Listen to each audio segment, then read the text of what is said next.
Hello, this is Greg Allison from Green Greg's Garden and Worm Farm, coming to you from my log barn and my rotary trommel. This is the device I use for worm harvest, and I'm going to show you in this video how to use a rotary trommel to harvest your worms. That is going to be the subject of this video. So I will show you everything with the exception of squeezing the peat moss, which is covered in my quick easy steps for harvesting a pound of worms. See that video, and please do subscribe to my channel and click the update notification bell, because there's a lot more videos on worm farming, gardening, and growing your own food, living off the trees and such, the wild weeds, how to survive, thrive, and stay out of the hive. So I hope you enjoy this video. Alright, here today I'm going to show you how to dig worms out of the worm bed, and we're going to run them through the rotary trommel. You viewers have asked for this for some time, so now you get to see it. And please support my channel. Click the links below. I do sell these worms, www.greengregs.com, links below. And for prepping, there's My Patriot Supply. Help me out, you can buy from them, link below. And also to plant your own heirloom seeds. And then now's a good time to get them. You know what the supply is going to be out this spring, because things are getting kind of short in the gardening world. But go to True Leaf Markets. So let's get started. The key thing about harvesting worms is don't dig them out with a shovel. The reason you don't want to use a shovel is it will cut a lot of your worms in half. I mean, it's small points, or a whole lot less cutting surface area than the edge of a shovel, and the worms can kind of get pushed aside, so you're a lot less likely to cut a worm, far less likely if you use a fork. Now this is a traditional gardening fork, and it's good because the tines are real close together. A big pitchfork, the tines are so far apart, everything will fall apart. But this is a real good thing to dig worms with. Sometimes you can find some pitchforks in the horse sections of your feeding seed stores that have bigger pitchforks, a lot of tines that work just fine. I have one of those, but I broke a couple of tines out, so I'm going to use this today. And if you look and see, we actually fed and watered these worms already.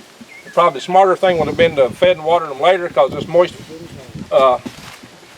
worm castings here will be a little hard to run.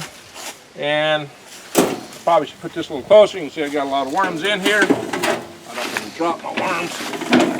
I'm going to put that right up against the bed here, and I'm just going to start shoveling them out, forking them out, that is.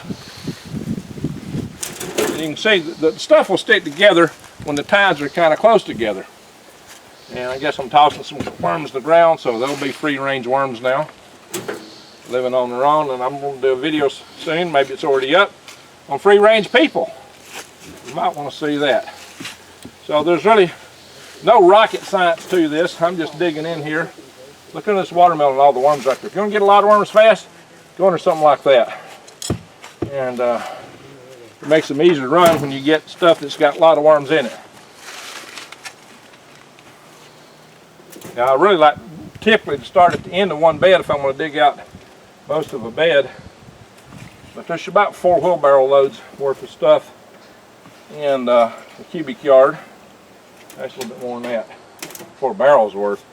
So it should be about 8 wheelbarrows loads. And you can see sometimes it don't stick together because I'm in some drier bed in there. A little too dry down at the bottom. Some idea here. Look at all those worms in there. Looks like my worms are running a little bit more on the adult side right now. I don't screen and separate baby worms from adult worms, so we got to work here to get these worms breeding. Really, this is the essence. I'm going to fill up this wheelbarrow with worms, and we're going to run them in the trommel. This is my DIY, do-it-yourself, homemade rotary trommel. The motor came from Tractor Supply. The Dexion you see down there that's got all the pulleys on it came from Lowe's. The pulleys came from Tractor Supply. You can see it's built out of 2x4s, and it's got these Tractor Supply mower belts to run it, and they're running in bicycle hubs. Yes, those are bicycle hubs. And the rollers came from Harbor Freight. So this is totally a DIY operation, and just a regular electrical light switch box here. Let's see if there it is. And So to turn this thing on, I have to give it a little bit of a kick start. Basically, it's got the current plugged into it. Now all I got to do is hit the switch. See, that starts turning, but it ain't enough to get it really going until I give it a little roll. I have to give it a hand assist to get it started. This metal funnel was stamped out by a local metal sheet metal shop. And I put these down here to collect the worms in the compost. What happens is, you're going to see me here feeding worms into the back of this trommel, and I got it elevated a little bit so everything will flow down this way. And I got a string on here. This is an 1/8 inch, and that's a 1/4 inch. All the castings will fall down here into these buckets. I did build this thing to put little buckets in here, but it's better if I just put them down here in the bottom. And so what happens is the castings flow down through here, and the worms are soft-bodied creatures. They're going to stick on this funnel. And the first time you use a funnel, you might want to spray PAM or something on it before it gets kind of a little patina on it, like this one has. And the worms will stick, so they'll roll up a little bit to the side and they'll fall off to the side. So I've got these things set a little bit off center, and I may have to adjust where they fall at, because I want worms to fall in one bucket and compost no, because the compost can come right down the center and fall out. So the compost should mostly fall over here, and the worms mostly over here. You will get some mixing, but I want all worms over here. There'll still be compost with them, but not as much. So this will shorten the harvest time. So we're about to start shoving worms in here. Okay, so we got our wheelbarrow with worms in place. Got my fork. I'm going to fork them in here. I don't want to put too many in there at one time. It's too big a load might spot my trommel. That belt's a little loose on there. So just start putting them in. Just start rolling down to the other direction. Oops, already got it overloaded. So what I'm going to have to do is just give it a spin here. I have to tighten this belt up. Give it a hand spin. And a little bit these worms will start making their way down. That belt is a little loose, so I can't overload it. So it's starting to flow through. Come over here and see where it's going. See the worms coming out right here, falling over here. Compost over there. I'm getting a couple worms on this side, so I'm going to move just a little bit.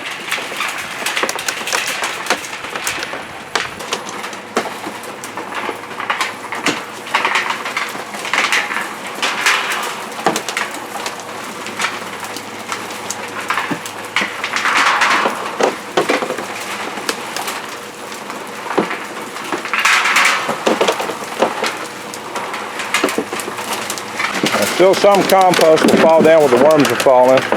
Not too many worms are falling on this side. I'll just grab them out when I can. This is, geez, right now it's mostly rock. But usually the compost will fall over here. Looks like most all this is broken down in the castings real good already, because I'm getting a lot of castings screened out. These screens screen out castings, and some worms do get through, unfortunately. Unfortunately, too many worms are getting through here today.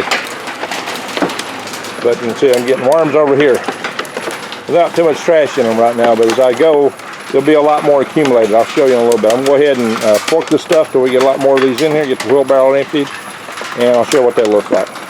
What you can see from running this trommel is there's so many worms in my beds right now, but most of the compost is turned to this real fine worm castings. They really process the worm castings real fast. It's what you want. There's not much coming out here in the way of just regular worm compost. It's just some big chunks of dirt that all chunked together, and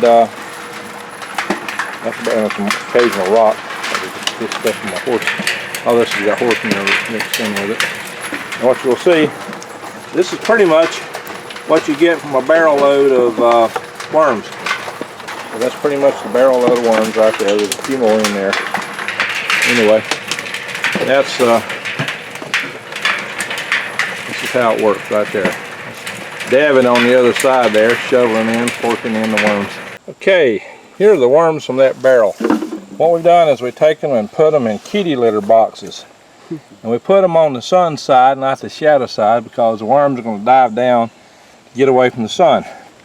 And the neat thing here is we can take a paintbrush or our fingers and just sweep the dirt right off the top of these worms. and then we let them dive down in some more, and we'll sweep more dirt off of them. And we just keep moving the paintbrush or our fingers around and go from worm bed to worm bed, a little bin here to bin bed. These are little just kitty litter boxes is what they are. And so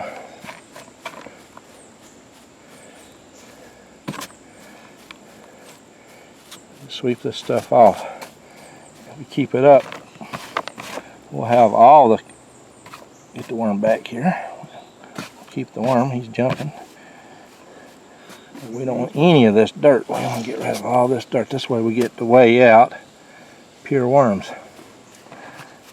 And we'll weigh them and we'll see what we already got. I'm expecting that we got, I don't know, 6 to 8 pounds here. Looks like it's more than that. I would say we might even have our 10 pounds out of this. We'll have to see in a little bit. That's how this works out. I imagine each one of these piles is probably about 3 pounds of worms. Give you the idea, that's how it's done. And as these worms, I'd shovel that stuff off of, they'll dive down deeper, more that'll be exposed. And then we'll just iterate this until we get all this stuff swept off at the end down here. Fortunately, the Trommel cleaned a lot of it out. Okay, these worms are mostly cleaned up. We got most of the stuff off of them. Next thing we might do is just start thinning them out to make sure we don't have any maggots or any larvae or anything we don't want in there. And we can do that, not make a real thin screen of them, make sure that there's nothing else in there that we don't want to send to the customer or use ourselves for whatever purpose you want to use them. So that's what we can do next. These worms are about ready to start weighing up. Mix these up really good with my hand.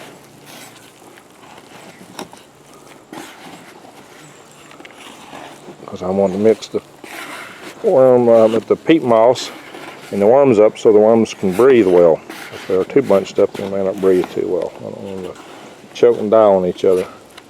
As they breathe from the moisture that's in this peat moss. Even though I squeeze it out really good, there's enough in there for them to survive on it. If it's too wet, it would die in shipping. Yeah, that's the way they all look. We're going to bag these up on it, but that's an order right there. 1 pound orders. Okay, so we got a bag here. I'm going to put the worms in. This is a 2,250 count order, mixed sizes. Mixed in with the peat moss, and I mix them up with my hand so they can breathe. You don't want to leave the worms glop together. You want to mix them in really good. I'm just going to pour them in this bag.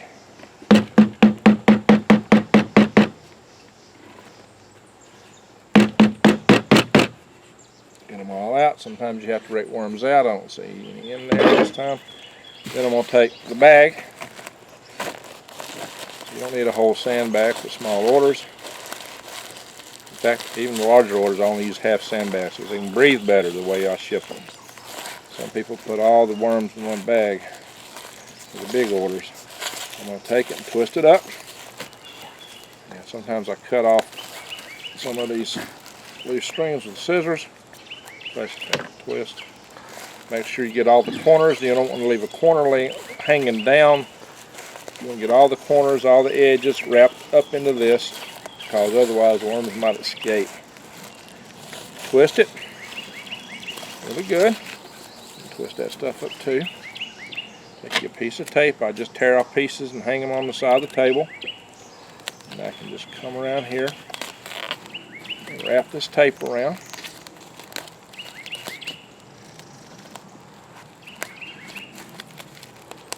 Sometimes I can then fold it back over the top, tear off another little piece or two. That's not left too much straggler pieces of this white stuff, so I'm going to do it. I can tear off some more. We want to have complete coverage here. No room for anything else to get out.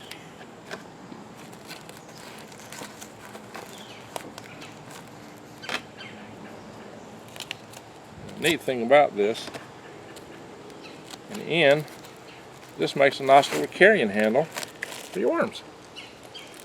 Nice little carrying handle, bam. And that'll hold them in the bag right there. So that's an order. We'll put it in the box shortly. And that's how you harvest worms. Please remember to subscribe to my channel if you're not already subscribed. Click the update notification bell below, and do check my links below to support my channel. Thank you for watching.